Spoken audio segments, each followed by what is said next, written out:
ആർക്കും വേണ്ടാത്ത പരിത്യക്തർക്ക് അത്താണിയൊരുക്കിയ കർമ്മയോഗി. തിരസ്കൃതരെ ഇരു കൈയും നീട്ടി സ്വീകരിച്ച് സ്നേഹത്തണലിൽ സംരക്ഷിച്ച സന്യാസി. കർമ്മരംഗത്ത് എന്നും വിളങ്ങി നിന്ന വിളങ്ങാടൻ അച്ഛൻ മോൺസിഞ്ഞൂർ ജോസഫ് വിളങ്ങാടൻ.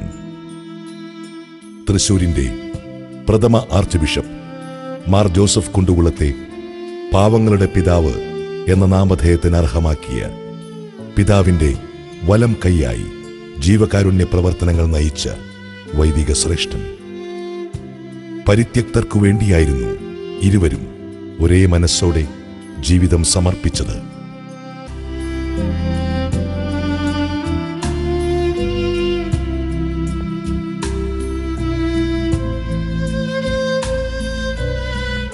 ഒരു പണപ്പെട്ടി പോലുമില്ലാതെ കടുത്ത വെല്ലുവിളികളെ തരണം ചെയ്തുകൊണ്ടാണ് ഓരോ ജീവകാരുണ്യ പദ്ധതിയും തുടങ്ങിയത്. പാവങ്ങളെ സഹായിക്കണമെന്ന ഇച്ഛാശക്തിയായിരുന്നു പ്രധാന മൂലധനം.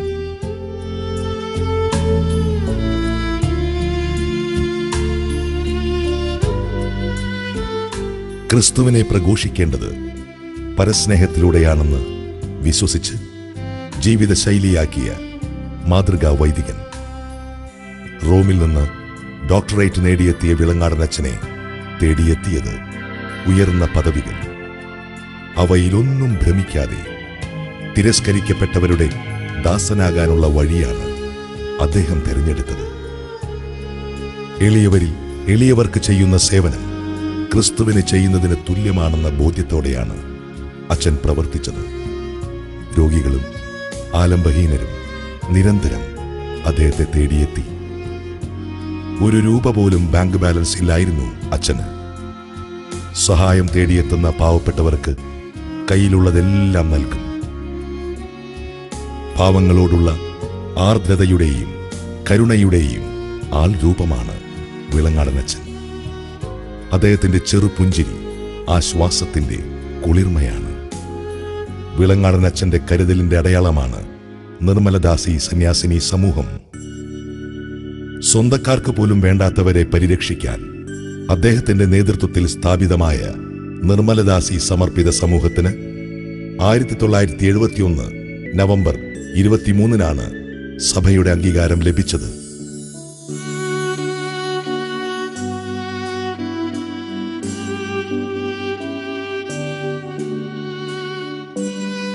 കുഷ്ഠരോഗികൾ, ബുദ്ധിവൈകല്യമുള്ളവർ, എയ്ഡ്സ് രോഗികൾ, ഉപേക്ഷിക്കപ്പെട്ടവർ, മരണാസന്നർ തുടങ്ങിയവർക്കായി പ്രത്യേക പരിപാലന കേന്ദ്രങ്ങൾ തുടങ്ങാൻ സന്യാസിനിമാർക്ക് പ്രചോദനമായത് വിളങ്ങാടൻ അച്ഛന്റെ ജീവിത മാതൃകയാണ്. ലാളിത്യവും എളിമയും ആഴമുള്ള പ്രാർത്ഥനയുമായിരുന്നു അദ്ദേഹത്തിന്റെ ജീവിതശൈലി. മാധ്യമ ശ്രദ്ധയിൽ വരാനോ പ്രശസ്തി കൈവരിക്കാനോ അദ്ദേഹം ആഗ്രഹിച്ചില്ല. നന്മ ചെയ്ത് നാടുനീളെ സഞ്ചരിച്ച വിളങ്ങാടൻ അച്ഛന്റെ ജീവിതം ക്രിസ്തുവിന് സമ്പൂർണ്ണ സാക്ഷ്യമായിരുന്നു.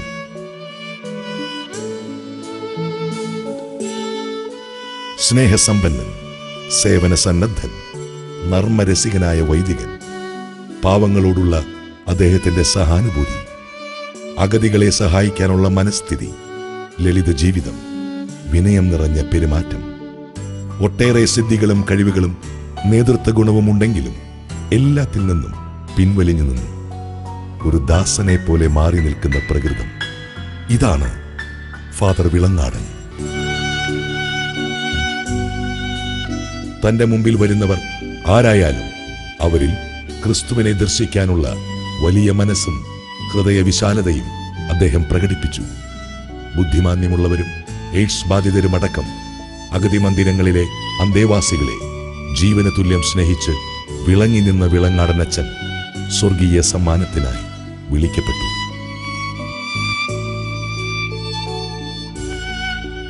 മാർ കുണ്ടുകുളവുമൊത്ത് രൂപം നൽകിയ നിർമ്മലദാസി സമർപ്പിത സമൂഹത്തിന്റെ ആരംഭം പുല്ലഴി സെന്റ് ക്രിസ്റ്റീനാസ് ഹോമിൽ നിന്നായിരുന്നു.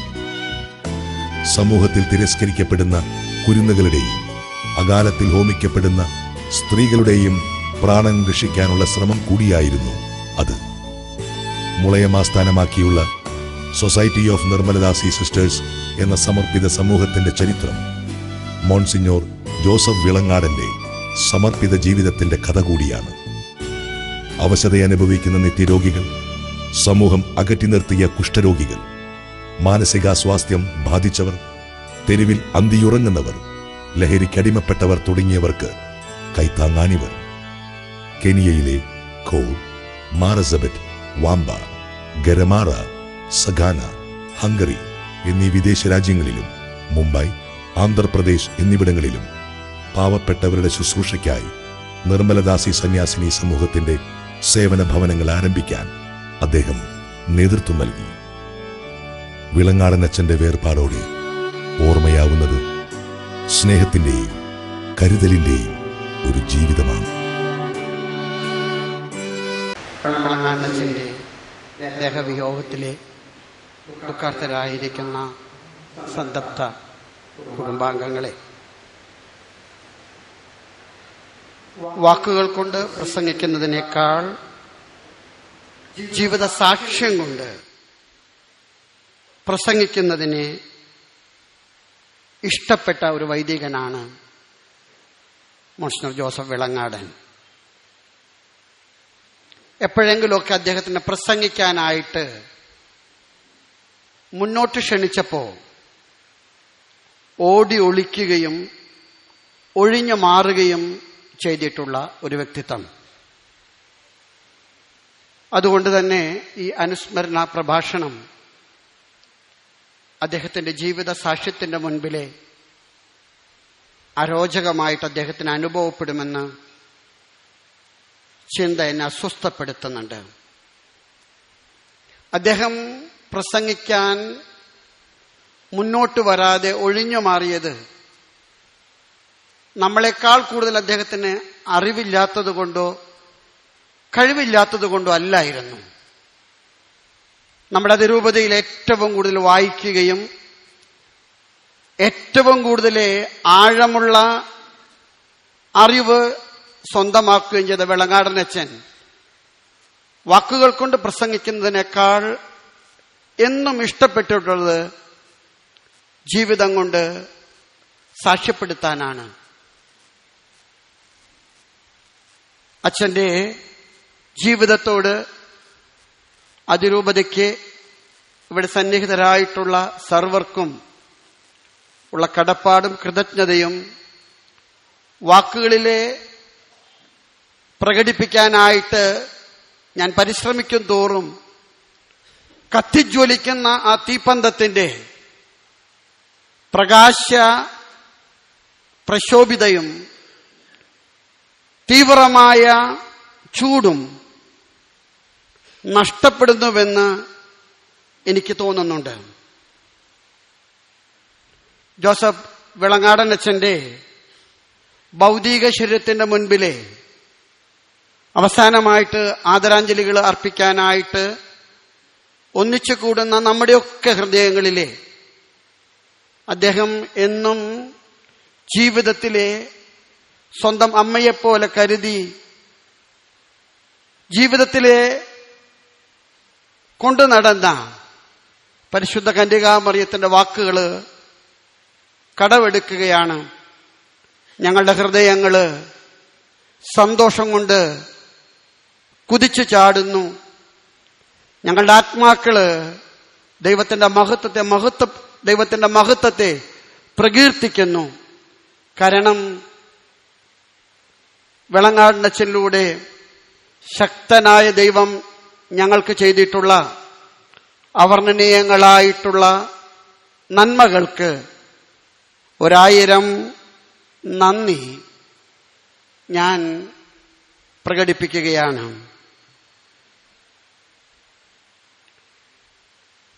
അഭിവന്ദ്യനായ ജോസഫ് വിളങ്ങാടനച്ഛൻ മരിച്ചു എന്ന് കേട്ടപ്പോൾ എന്റെ മനസ്സിൽ ആദ്യം വന്ന ചിന്ത, പരിശുദ്ധ പിതാവ് ജോൺ പോൾ രണ്ടാമൻ മാർപ്പാപ്പ ദിവംഗതനായപ്പോൾ കർദിനാൾ തിരുസംഘത്തിന്റെ ഡീനായിരുന്ന അന്നത്തെ ജോസഫ് കാർഡിനൽ റാറ്റ്സിംഗർ ആ വൃത്താന്തം ലോകത്തെ അറിയിച്ചു ഒരു കൊച്ചു വാചകത്തിലൂടെ. Holy Father John Paul has peacefully entered into his heavenly abode. പരിശുദ്ധ പിതാവ് ജോൺ പോൾ രണ്ടാമൻ മാർപ്പാപ്പ അദ്ദേഹത്തിന്റെ സ്വർഗീയ വസതിയിലേക്ക് ശാന്തമായിട്ട് പ്രവേശിച്ചിരിക്കുന്നു. വെളങ്ങാടൻ അച്ഛൻ എന്ന കരുണയുടെ പ്രവാഹം, കാരുണ്യത്തിന്റെ കടലായ ദൈവത്തിലെ വിലയം പ്രാപിച്ചിരിക്കുന്നു. അദ്ദേഹത്തിന് കാർഡിയാക് അറസ്റ്റ് ഉണ്ടായി എന്ന് കേട്ടപ്പോൾ ഞങ്ങളുടെ പ്രായം ചെന്ന വൈദികരുടെ മേൽനോട്ടം വഹിക്കുന്ന മോൺസിഞ്ഞോർ ജോർജ് അക്കരച്ചൻ എന്നോട് പറഞ്ഞു, ഡോക്ടർ കുഴപ്പമില്ലെന്നാണ് പറയുന്നത്, എങ്കിലും പിതാവ് അദ്ദേഹത്തിന് രോഗീ ലേപനം നൽകുന്നതാണ് നല്ലത്. മരിക്കുന്ന ഒരാൾക്ക് രോഗീ ലേപനം കൊടുക്കുമ്പോൾ സ്വാഭാവികമായിട്ടും നമ്മുടെ മനസ്സിൽ അനുഭവപ്പെടുന്ന അസ്വസ്ഥതകളുമായിട്ടാണ് ഞാൻ അച്ഛനെ സമീപിച്ചത്. പക്ഷെ ഒരു കൊച്ചു കുഞ്ഞിന്റെ നിഷ്കളങ്കതയോടും മന്ദസ്മിതത്തോടും കൂടെ അദ്ദേഹം എന്നെ സ്വാഗതം ചെയ്തു. വളരെ സുബോധത്തോടുകൂടെ ഓരോ പ്രാർത്ഥനകളിലും അദ്ദേഹം പങ്കെടുത്തു. ഞങ്ങൾ വിതുമ്പി കരയുമ്പോൾ അദ്ദേഹം സന്തോഷം കൊണ്ട് ത്രസിക്കുകയായിരുന്നു.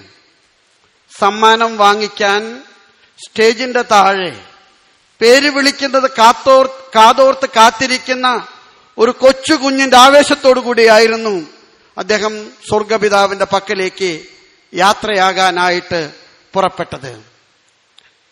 അദ്ദേഹം മരണത്തിനൊരുക്കമായിട്ടുള്ള അന്ത്യകൂദാശകൾ സ്വീകരിച്ചത് അസീസിലെ വിശുദ്ധ ഫ്രാൻസിസിന്റെ തിരുനാളിനോട് അടുത്തായിരുന്നു.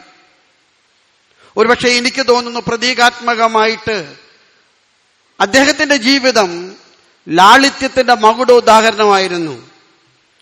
നമ്മുടെ അതിരൂപതയുടെ ശതോത്തര ജൂബിലിയോടനുബന്ധിച്ച് വൈദികർക്ക് അവരുടെ ജീവിത ദർശനങ്ങൾ പ്രകടിപ്പിക്കാനായിട്ട് അവസരം കൊടുത്തപ്പോൾ അദ്ദേഹം ആ കോളത്തിൽ എഴുതിയ വാക്കുകൾ ഞാൻ വായിക്കുകയാണ്. I wish that the activities of the diocese and the life of the priest be poor, simple and not glamour, because our Lord is never found in pomp, in pleasures, in luxury, but in lowliness and humility. ഒരുപക്ഷെ വെളങ്ങാടൻ അച്ഛന്റെ ജീവിതത്തിന്റെ കാഴ്ചപ്പാട്, അദ്ദേഹത്തിന്റെ ജീവിതത്തിന്റെ ഭരണഘടന എന്താണെന്ന് ചോദിച്ചാല് ആ വാക്കുകളിൽ അതുണ്ട്. ഒരുപക്ഷെ സിസ്റ്റർമാർ അദ്ദേഹത്തോട് അവസാന കാലങ്ങളിൽ അല്പം പിണക്കം കാണിച്ചിരുന്നു. അവർക്ക് അച്ഛനോട് പലപ്പോഴും നീരസം തോന്നിയിട്ടുണ്ട്. കാരണം അച്ഛൻ എന്ന ഗർജിക്കുന്ന സിംഹത്തെ ഈ കാലഘട്ടത്തിന്റെ ആർഭാടങ്ങളിലും ആഘോഷങ്ങളിലുമൊക്കെ ഇടപെടുന്ന കാര്യത്തിൽ അച്ഛനെ നിയന്ത്രിക്കാൻ അല്ലെങ്കിൽ അച്ഛനെ വരുതിക്കാക്കാൻ അവർക്ക് കഴിയാത്തതില്ലേ. ഞാൻ കുറ്റപ്പെടുത്തി പറയുകയല്ല. ഒരുപക്ഷെ അച്ഛൻ ജീവിച്ചത് സാധാരണക്കാരനും സാധുവായിട്ടാണ്. അച്ഛൻ ഭരിച്ചപ്പോൾ അച്ഛൻ എഴുതി വച്ചിരിക്കുന്ന ഒരു മരണപത്രമുണ്ട്. അത് ജോജു അച്ഛനെ ഏൽപ്പിച്ചിട്ടാണ് അച്ഛൻ മരണത്തോട് സ്വാഗതം പറഞ്ഞത്. ആ മരണപത്രത്തില് ഒരു ബാങ്ക് ഡെപ്പോസിറ്റും ഒരു പാസ്ബുക്കും സ്വന്തം ജീവിതത്തിലെ കാത്തു സൂക്ഷിക്കാതെ ഞാനും നിങ്ങളും ഈ പാവപ്പെട്ടവരും അദ്ദേഹത്തിന്റെ ബാങ്ക് ഡെപ്പോസിറ്റായിട്ട് അദ്ദേഹം സ്വർഗത്തിലേക്ക് കടന്നുപോയി എന്നാണ് എനിക്കെന്നോട് പറയാനുള്ളത്. അദ്ദേഹത്തിന്റെ നിധിയും നിക്ഷേപങ്ങള് അദ്ദേഹം കണ്ടെത്തിയത് പാവങ്ങളിലാണ്. ഒരുപക്ഷെ സുവിശേഷത്തിൽ പറയുന്ന യുവാവ് നിധി കണ്ടെത്തിയപ്പോൾ എല്ലാം വിറ്റ് നിധിപ്പറമ്പ് വാങ്ങിക്കാൻ ബഹളം വെച്ചതുപോലെ പാവങ്ങളുള്ളിടത്തൊക്കെ കർത്താവിന്റെ നിധി നിക്ഷേപം ഉണ്ടെന്ന് വിശ്വസിച്ച ഒരു പുണ്യവൈദികന്റെ മൃതസംസ്കാരത്തിലാണ് നമ്മൾ പങ്കെടുക്കുന്നത്. ഓഗസ്റ്റ് മാസം 10-ാം തീയതി തിരുസഭയിൽ കൊണ്ടാടുന്ന ഒരു പെരുന്നാളുണ്ട്, വിശുദ്ധ ലോറൻസിന്റെ പെരുന്നാള്. അദ്ദേഹം സിക്സ്റ്റസ് 2-ാമൻ മാർപ്പാപ്പയുടെ ആർച്ച് ഡീക്കനായിരുന്നു. ആർച്ച് ഡീക്കൻ എന്ന് വെച്ചാല് സ്വത്ത് വകകളുടെ കാര്യസ്ഥൻ. അന്നത്തെ ചക്രവർത്തി വലേറിയൻ സഭയുടെ സ്വത്തുക്കൾ കണ്ട് കെട്ടുന്നതിന് വേണ്ടി ആർച്ച് ഡീക്കൻ ലോറൻസിനെ അറസ്റ്റ് ചെയ്തു. ലോറൻസ് പറഞ്ഞു, സ്ഥാവര ജംഗമ സ്വത്തുക്കള് പണമായിട്ട് സ്വരൂപിക്കാൻ എനിക്ക് സമയം വേണം. അദ്ദേഹം സ്വത്തുക്കളെല്ലാം പാവപ്പെട്ടവർക്ക് ദാനം ചെയ്തു. രാജസന്നിധിയിൽ അദ്ദേഹം കൊണ്ടുവരപ്പെട്ടപ്പോഴ് പാവങ്ങളുടെ ഒരു വലിയ നിര, കുരുടർ, ബധിരർ, കുഷ്ഠരോഗികള്, അംഗവിഹീനരെ, കിടപ്പാടമില്ലാത്തവരെ, അവിടെ ഒരു വലിയ നിര കൊണ്ടുവന്നിട്ട് അദ്ദേഹം പറഞ്ഞു, നോക്കൂ, ഇവരാണ് സഭയുടെ സ്വത്തുക്കള്. വെളങ്കാടനച്ഛന്റെ ജീവിതത്തിന്റെ വലിയ കാഴ്ചപ്പാടതായിരുന്നു. സഭ സ്വത്ത് സ്വരൂപിക്കേണ്ടത് പാവങ്ങളുടെ ജീവിതത്തിന്റെ നടുവിലാണ്. സഭയുടെ സ്വത്ത് കല്ലിലും മണ്ണിലും കെട്ടിപ്പടുക്കേണ്ടതല്ല. സഭയുടെ ജീവിതത്തിന്റെ കാഴ്ചപ്പാടുകള് പാവങ്ങൾക്ക് മോചനമാകണമെന്ന് വിശ്വസിച്ച ഒരു മനുഷ്യൻ. അതുകൊണ്ട് തന്നെ വിശുദ്ധനായ ലോറൻസിനെ സ്വർഗത്തിലെ കിരീടം ചാർത്തിയപ്പോഴ് പാരമ്പര്യം പറയുന്നത് പാവങ്ങളുടെ വലിയ ഒരു മഹത്വത്തിന്റെ കിരീടമാണ് ലോറൻസിന്റെ തലയിൽ വെച്ചത്. വെളങ്ങാടനച്ഛൻ സ്വർഗത്തിലേക്ക് ചെല്ലുമ്പോൾ ഈ ശുശ്രൂഷകൾക്കൊടുവിൽ അദ്ദേഹത്തിന്റെ കിരീടം പ്രതീകാത്മകമായിട്ട് അണിയിക്കും. പക്ഷെ അദ്ദേഹം സ്വർഗത്തിൽ ചെല്ലുമ്പോ ജീവിതത്തിന്റെ വഴിയോരങ്ങളിലേക്ക് തള്ളപ്പെട്ട, ഒരുപക്ഷെ ഞാനും നിങ്ങളൊക്കെ വഴിപിഴച്ച പെണ്ണുങ്ങളെന്ന് വിളിക്കാവുന്ന പാവങ്ങള്, ഒരുപക്ഷെ മന്ദബുദ്ധികളും എയ്ഡ്സ് രോഗികളും കുഷ്ഠരോഗികളും കഷ്ടപ്പെടുന്നവരും, അവരുടെ വലിയ ഒരു സുവർണ കിരീടം വെളങ്ങാടനച്ഛന്റെ ശിരസിലെ തമ്പുരാൻ വെക്കുമെന്ന് ഉറപ്പാണ്. വെളങ്ങാടനച്ഛൻ മരിച്ചു എന്നുള്ള വിശേഷം അറിഞ്ഞിട്ട് അദ്ദേഹത്തിന്റെ ഒരു സഹപാഠി കൂടിയായിട്ടുള്ള കോട്ടയത്തെ മുൻ മെത്രാപ്പോലിത്ത കുര്യാക്കോസ് കുന്നശ്ശേരി പിതാവ് എന്നെ ഫോണിൽ വിളിച്ചു. 4 കൊല്ലം പ്രൊപ്പഗൻഡ കോളേജിലും 3 കൊല്ലം ഡമഷീനോ കോളേജിലും ഒന്നിച്ച് പഠിച്ചു. അദ്ദേഹം വാചാലനായിട്ട് അവസാനം എന്നോട് പറഞ്ഞു, അദ്ദേഹം ഒരു ഫുട്ബോൾ ഭ്രാന്തനാണ്. അദ്ദേഹം ഫുട്ബോൾ കോർട്ടിൽ നിറഞ്ഞു കളിക്കും, ഓടിക്കളിക്കും. അദ്ദേഹം ഒരു വലിയ സ്പോർട്സ്മാൻ ആണ്. ഒരുപക്ഷെ വെളങ്ങാടനച്ഛന്റെ പൗരോഹിത്യ ജീവിതം നിങ്ങൾ പരിശോധിച്ചാലേ തൃശൂർ അതിരൂപത, അവിഭക്ത തൃശൂർ അതിരൂപത, ഈ കോർട്ടില് അദ്ദേഹം കളിക്കാത്ത പോസ്റ്റുകൾ ഏതാ ഉള്ളേ? അദ്ദേഹം നിറഞ്ഞു കളിച്ച ഒരു സാഹസികനായ കായിക അധ്വാനിയായിരുന്നു. അദ്ദേഹം പിതാക്കന്മാരുടെ സെക്രട്ടറി ആയിരുന്നു ദീർഘകാലം. കുണ്ടുകുള പിതാവ് മരിക്കുന്നത് വരെ ഔദ്യോഗികമായിട്ട് അദ്ദേഹത്തിന്റെ സെക്രട്ടറി വെളങ്ങാടനച്ഛനായിരുന്നു. ആലപ്പാട്ട് പിതാവിന്റെ കാലത്ത് തുടങ്ങിയതാ. അദ്ദേഹം മതബോധന ഡയറക്ടറായിരുന്നു. അദ്ദേഹം തിരുവാല സഖ്യത്തിന്റെ പ്രൊമോട്ടറായിരുന്നു. അദ്ദേഹം ചാൻസലറായിരുന്നു. അദ്ദേഹം ട്രിബ്യൂണലുകൾ ഉണ്ടായിട്ടുണ്ട്. അദ്ദേഹം എപ്രാസ്യമ്മയുടെ കോടതിയിലും മദർ മറിയം ത്രേസ്യയുടെ കോടതിയിലും ഒരുപക്ഷെ തീവ്രതയോടുകൂടെ കോർട്ടിൽ കളിക്കുന്ന ഒരു മത്സരാർത്ഥിയെ പോലെ അദ്ദേഹം ഓടി നടന്ന് അദ്ദേഹം കളിച്ചിട്ടുണ്ട്. അദ്ദേഹത്തിന് വാക്കുകൾക്ക് പഞ്ഞമായിരുന്നു. ഞാനും നിങ്ങളും ഒക്കെ മണിക്കൂറുകൾ കൊണ്ട് പ്രകടിപ്പിക്കുന്ന ആശയങ്ങള് 2 വാക്കുകൾ കൊണ്ട്, കുന്തമന പോലെ ആഴമുള്ള വാക്കുകൾ കൊണ്ട് പ്രകടിപ്പിക്കാനുള്ള അദ്ദേഹത്തിന്റെ കഴിവ്.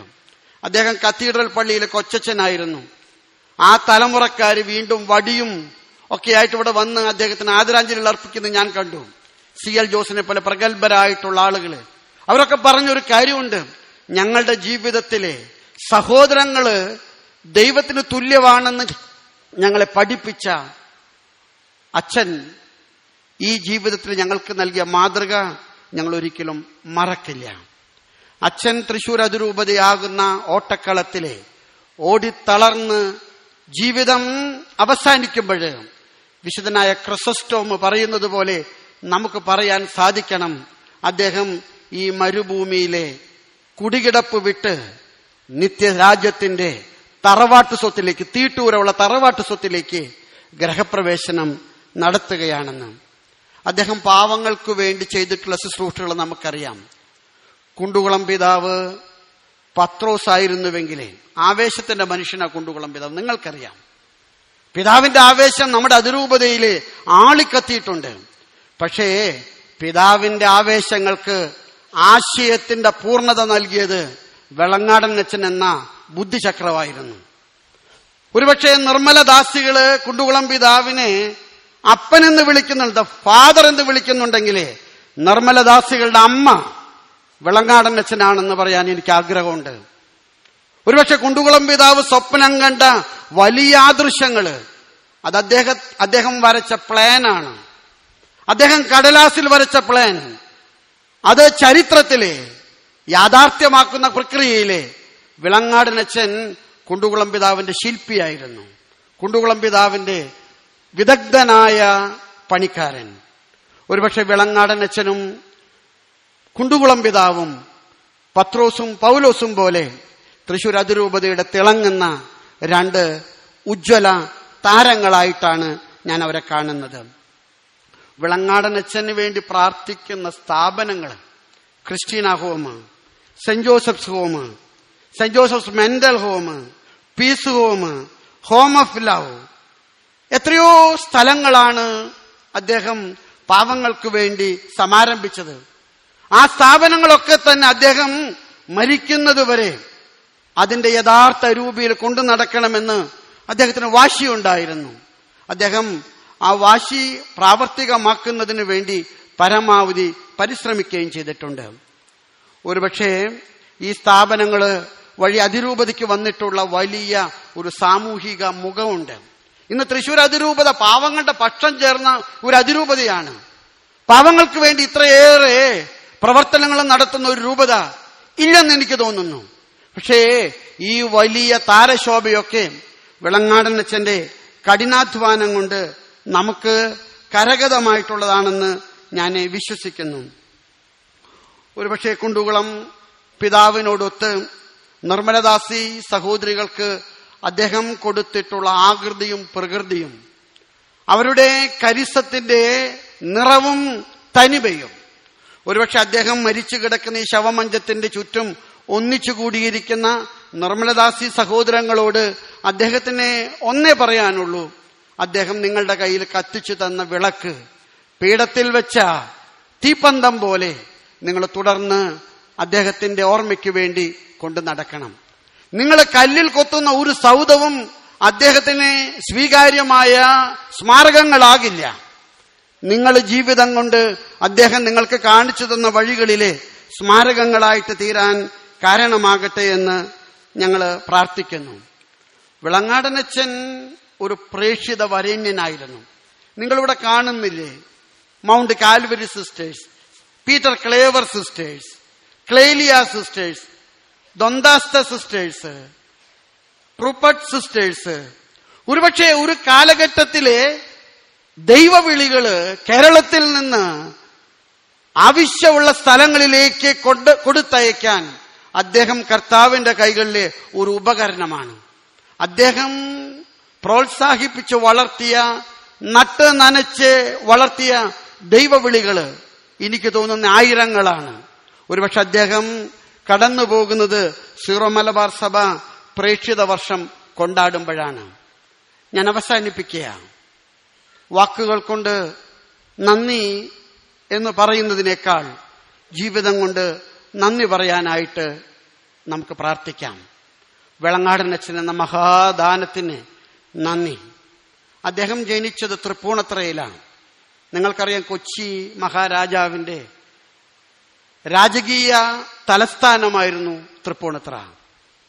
ആ തൃപ്പൂണിത്തുറയിലെ തറവാടിത്തുള്ള വെളങ്ങാടൻ കുടുംബം, ആ കുടുംബത്തിലെ 5 മക്കളിലെ ഏറ്റവും മിടുക്കനായിരുന്നു വിളങ്ങാടനച്ഛൻ. അതിൽ 2 പേരിന്ന് സ്വർഗത്തിലാ. അവരെ സ്വർഗത്തിലെ ജോസഫച്ചനെ സ്വീകരിക്കാൻ അപ്പച്ചനോടും അമ്മച്ചിയോടും കൂടെ കവാടത്തിലുണ്ടാകുമെന്ന് എനിക്ക് ഉറപ്പാണ്. ഇവിടെ ജോർജേട്ടനും സിസ്റ്റർ കബ്രീനിയും ഉണ്ട്. നിങ്ങളുടെ കുടുംബം തിരുസഭയ്ക്ക് നൽകിയ ഈ മഹാസമ്പത്തിനെ തിരിച്ച് പ്രതിസ്നേഹമായിട്ട് ഞങ്ങൾക്കൊന്നും പറയാനില്ല. നിങ്ങളുടെ കുടുംബത്തോട് ഞങ്ങൾക്ക് ആദരവുണ്ട്, 1000 കടപ്പാടുണ്ട്. നിർമ്മലദാസി സിസ്റ്റേഴ്സ് തൃശൂർ അതിരൂപതയുടെ ഭാഗധേയങ്ങളിലെ അവിഭാജ്യ ഘടകമാണ്.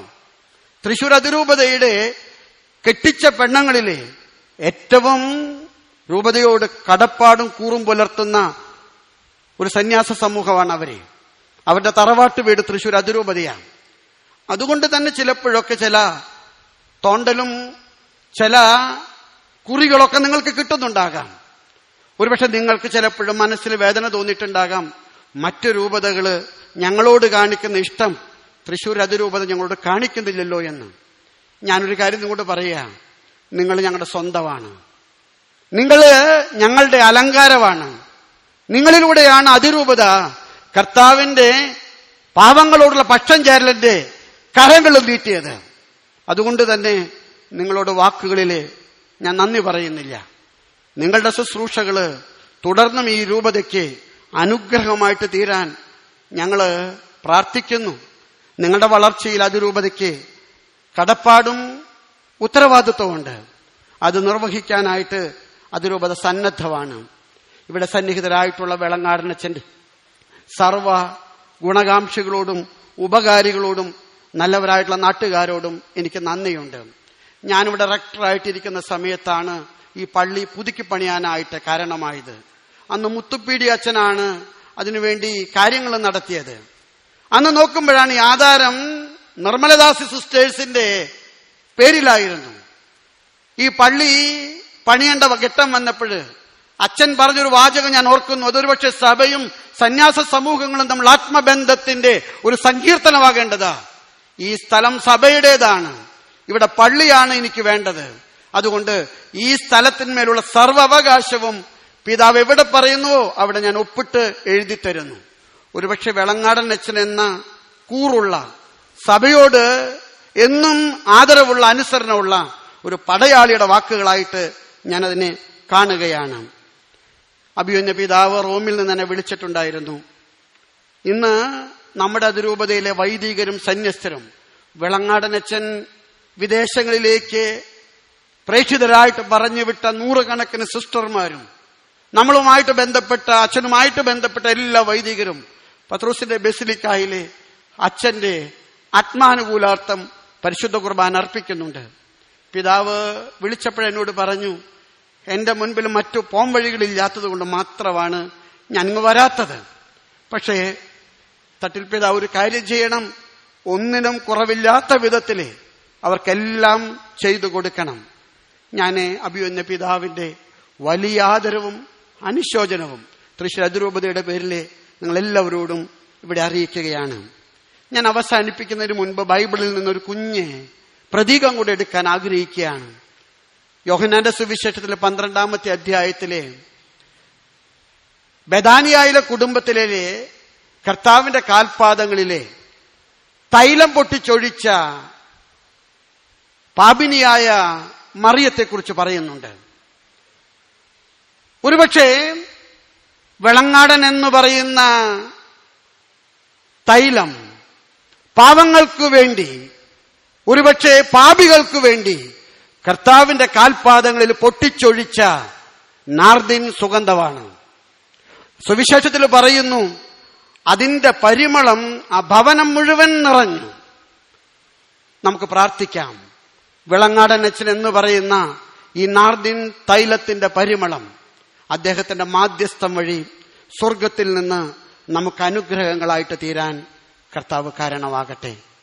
എല്ലാവരോടും നന്ദിയോടും കടപ്പാടോടും അനുശോചനം അറിയിച്ചുകൊണ്ട് അച്ഛന്റെ ആത്മാവിനെ ദൈവം നിത്യഭാഗ്യത്തിൽ പ്രവേശിപ്പിക്കണമേ എന്ന് പ്രാർത്ഥിച്ചുകൊണ്ട് അച്ഛന്റെ മാധ്യസ്ഥം അതിരൂപതയ്ക്കും സർവസന്യസ്തർക്കും സഭയുടെ സർവപ്രേക്ഷിത പ്രവർത്തനങ്ങൾക്കും മാധ്യസ്ഥവും അനുഗ്രഹവുമാകട്ടെ എന്ന് പ്രാർത്ഥിച്ചുകൊണ്ട് പിതാവിന്റെയും പുത്രന്റെയും പരിശുദ്ധാത്മാവിന്റെയും നാമത്തിൽ.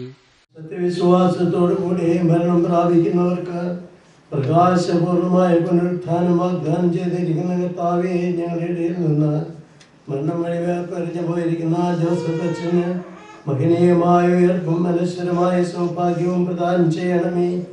വിചാരത്താലും വചനത്താലും പ്രവൃത്തിയാലും ഇദ്ദേഹം ചെയ്തു പോയിട്ടുള്ള പാപങ്ങളെല്ലാം പുറത്ത് മാലാഖമാരുടെയും വിശുദ്ധരുടെയും വസതിയിലേക്ക് ഇദ്ദേഹത്തെ സ്വീകരിക്കണമേ.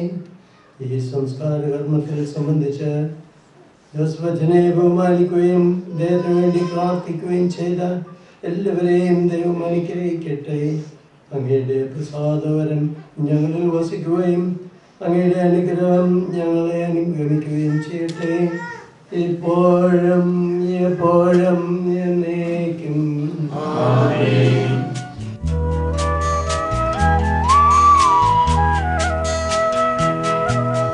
പോകുന്നു ഞാനെൻ വത്സലരേ, അന്തിമയാത്ര പറഞ്ഞിടുന്നു. കേഴേണ്ട കണ്ണീർ ചൊരിഞ്ഞിടേണ്ട, സ്വർഗം പോകുവാൻ പോകുന്നു ഞാനെൻ വത്സലരേ, അന്തിമയാത്ര പറഞ്ഞിടുന്നു. കേഴേണ്ട കണ്ണീർ ചൊരിഞ്ഞിടേണ്ട, സ്വർഗം പോകുവാൻ പോകുന്നു ഞാൻ.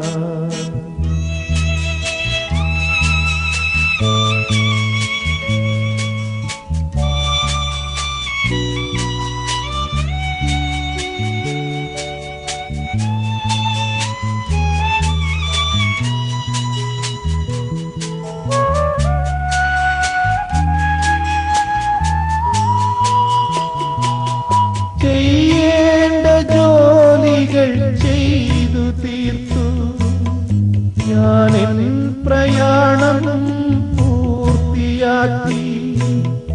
നിങ്ങളൻ മാർഗങ്ങൾ പിന്തുടർന്ന, സൗഭാഗ്യമെങ്ങും തെളിഞ്ഞു നിൽക്കും. നിങ്ങളൻ മാർഗങ്ങൾ പിന്തുടർന്ന, സൗഭാഗ്യമെങ്ങും തെളിഞ്ഞു നിൽക്കും.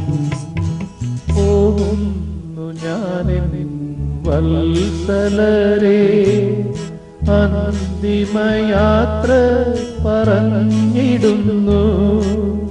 കേഴേണ്ട കണ്ണീർ ചൊരിഞ്ഞിടേണ്ട, സ്വർഗം പോകുവാൻ പോകുന്നു ഞാൻ.